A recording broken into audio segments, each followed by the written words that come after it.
And the FACE Act, by the way, is designed to protect the rights of people seeking their reproductive rights to be protected, and so that people, for a religious reason, cannot just use religion to break into women's reproductive health centers, right? So how they are stretching either of these laws to apply to people who protested in a church over the behavior or the perceived behavior of a religious leader is beyond me. Wow, wow, wow, wow.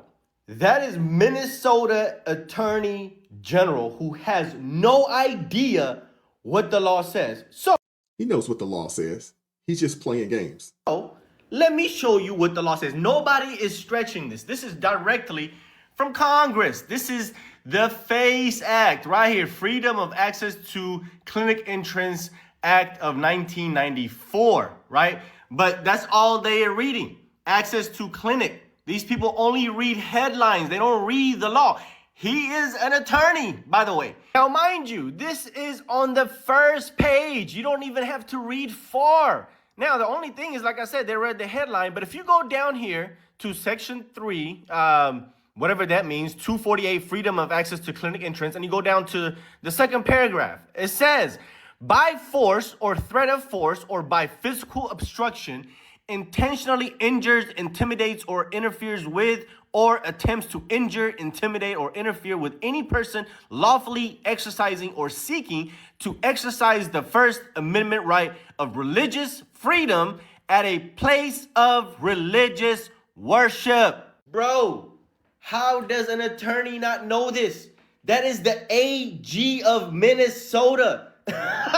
Yo, and according to that, what Don Lemon did, literally breaks that law right there. That is a violation. That is a civil rights violation on Don Lemon's part and all of the activists that was there with him. So, Don Lemon, I recommend that you hire an attorney that is better than the Attorney General of Minnesota, because if that's who you're seeking legal advice from, you're cooked. You're absolutely cooked. He's absolutely right there. He's definitely cooked if he's receiving legal advice from Keith Ellison, who is basically showcasing himself as another DEI hire in our justice system here in the United States of America.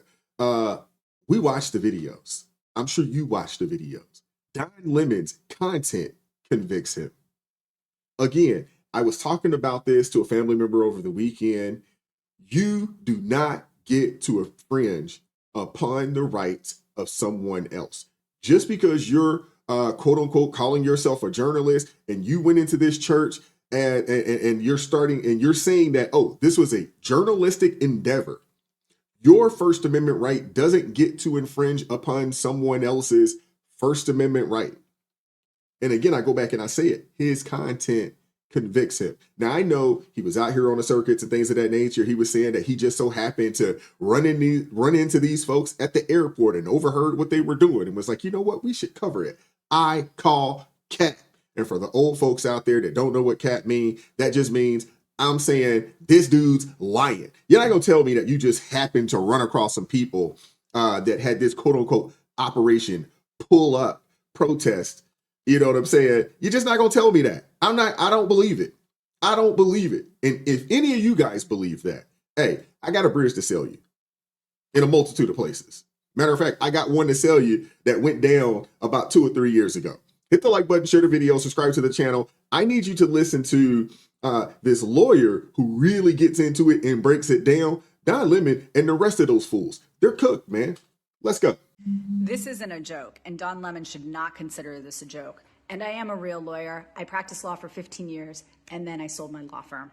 The first thing they teach you in law school is that what you do is you look at the elements of the crime, and then you apply the facts of the case to the elements of the crime to see if you have enough to have an indictment or have a case. I don't think Keith Ellison did that. Or, again, he's another propagandist out there pushing foolishness on mainstream woke radio stations and networks. The government has enough to have a case here. So let's take a look at the elements of the crime. There's 2 crimes. There's conspiracy against rights, and then there is interference with religious freedom at a place of worship. And also, I want to just do a quick comparison. The Trump case was a 34-count indictment.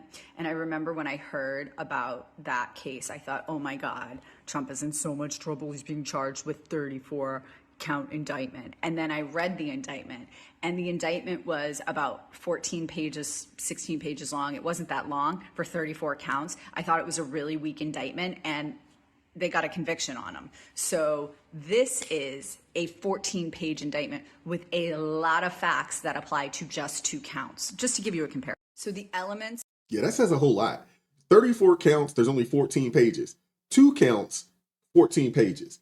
That lets you know that what they did up in New York was egregious, and they were stretching to get that daggone indictment and to ultimately get the conviction up there in a super blue district. Of the first crime, there's 4 of them, is 1, agreement, conspiracy. The indictment alleges Don Lemon joined Operation Pull-Up, which prosecutors describe as a coordinated plan by all defendants to disrupt a church service. And we saw this. Yeah, we definitely saw it. And he discussed it. There's footage out there. He discussed it. I need you guys to see this, and we're going to get right back to this lawyer. I'm speaking to an organization there that's gearing up for resistance and protest. I've been pleasantly surprised to see the community coming together. Diverse community. If you see this, when we first pulled up, we're like, wait a minute, which operation are we at? And as it turns out, because we're like, well, this is kind of MAGA coded, right? Saw the American flag or whatever, but these are resistance protesters. They're planning an operation that we're going to follow them on. I can't tell you exactly what they're doing, but it's called Operation Pull Up. And it's Takima Armstrong, and she has been doing this since George Floyd, Dante Wright, and others, where they surprise people, catch them off guard, and hold them to account. And so that's what we're doing here. And then after we do this operation, you'll see it live. And these operations are surprise operations. Yeah.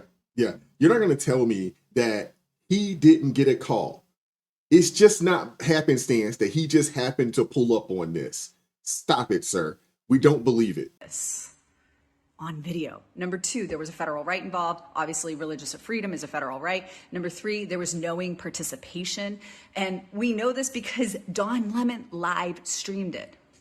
Number 4, there were overt acts alleged specifically for Don Lemon, and they have quite a few of them in here.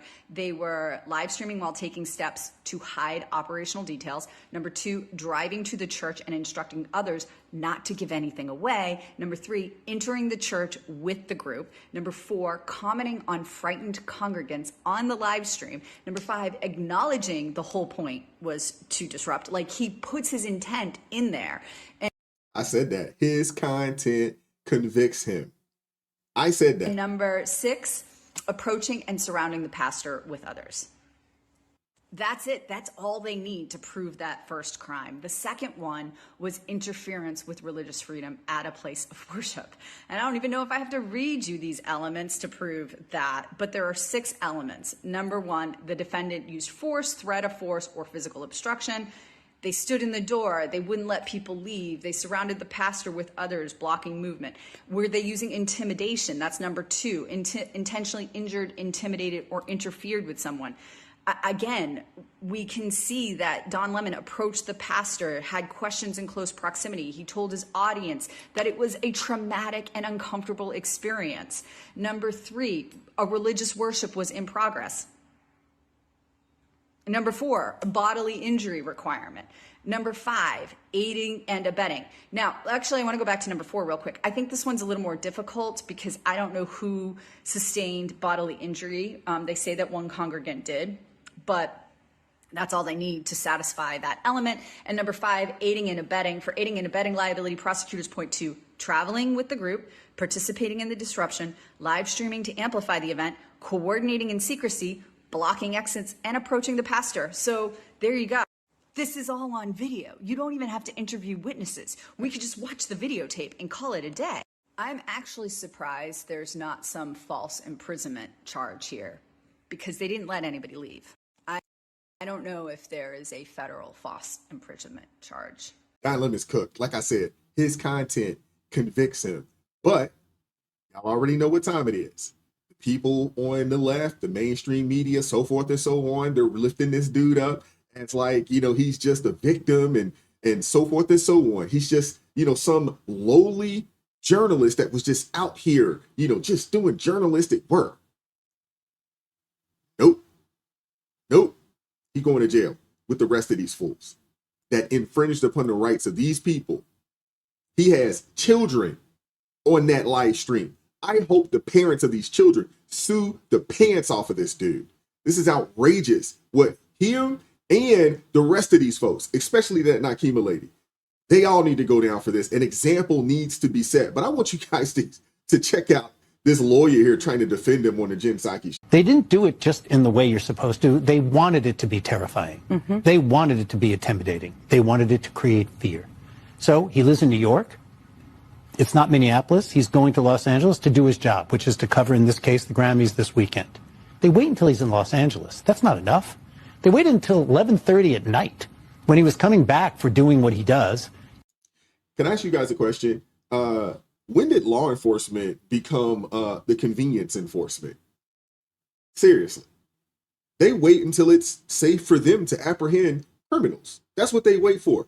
They're not concerned with your well-being or what makes sense for you. Come on now. In the lobby of a hotel, and not one, not two, not three, but the bevy of agents surround and take him away. Don thought he was being mugged because he has been controversial, and he actually thought some crazy people on the right might be stalking him.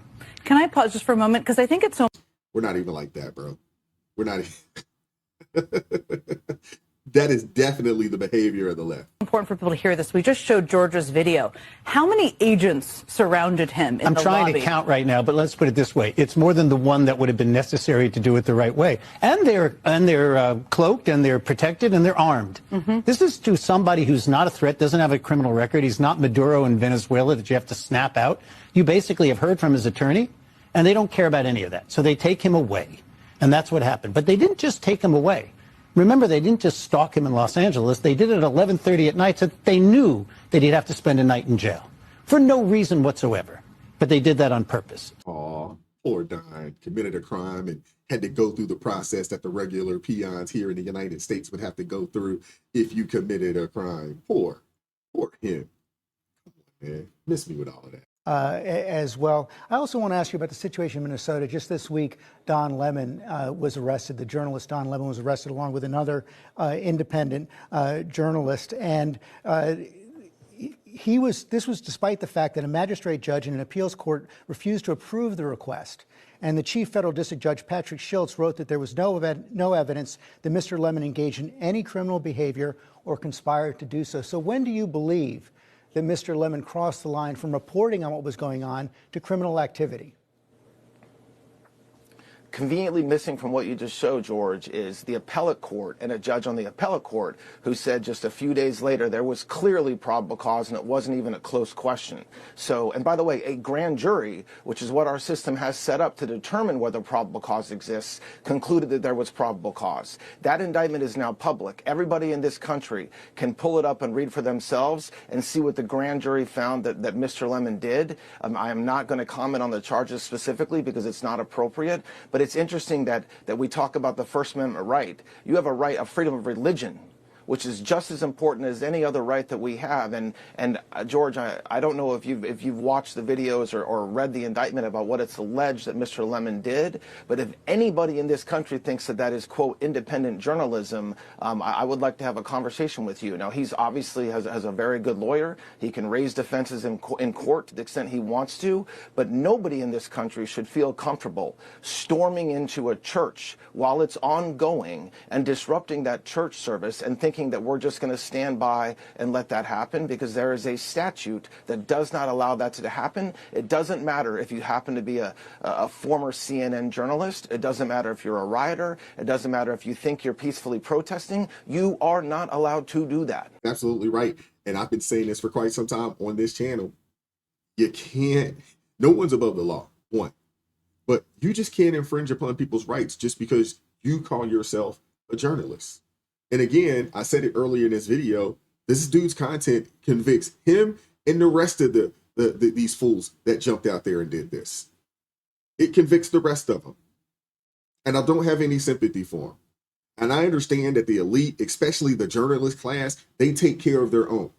Those of us on this side of things that are independents, those of us on this side of things, they look down upon us, and I'm okay with that. I don't want to be a part of that. Good. But I do know, we see it all the time in sports. The sports journalists, they hold each other down. You see it, in the political space as well. That's what they do. So it's not a surprise that they're rallying around this guy, even though he's been displaced and ostracized, from CNN. But he is still considered one of their own, and they're going to wrap their arms around him and protect him. This isn't a surprise. But at the same time, no one's above the law. That's all we heard for the past 3 or 4 years prior to President Trump getting in office. This man broke a federal law. Not only did he live streamed it and videotaped it. The people who organized this, they broke the law. You don't get to do what they did. And an example has to be made. I hope that these people are prosecuted to the fullest extent of the law, and they get whatever the max that can be given to them under the law.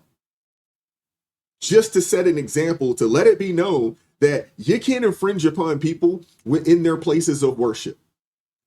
Had they stayed outside and protested, and had he waited for people to come outside to interview, wouldn't have been a big deal.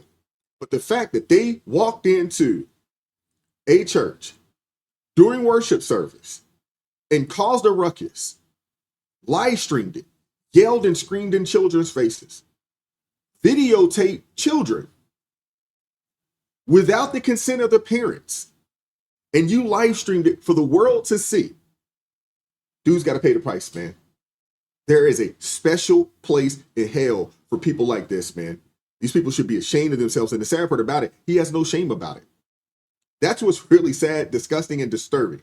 This dude has no shame, and he feels like he's done no wrong. This righteous indignation. But an example is going to be made out of this dude's behind. A hard head makes a soft behind. That's a fact. I used to hear that back in the day. I want to hear from you guys in the comment section. What are your thoughts? Hit the like button, share the video, subscribe to the channel. Turn the notifications on to all so you never miss an upload. Consider joining the ARP family or buy your brother a coffee. That link's in the description box below. Join us Tuesday, Friday, 9:30 a.m. Eastern Standard Time for ARP in the morning. And as always, keep God first. Stay prayed up. We'll catch up with you guys next time. Peace. It is God who arms me with strength. Yeah, I'm battle ready. He trains my hands for battle. My heart stays steady. But thanks be to God, he gives us the victory. Through my Lord Jesus Christ, fear can't live in me. I was down to the dirt, red clay on my shoes, old pain in my shirt, oh so bruised. In the Lord hit my chest, kicked air from my breath, put power in my step.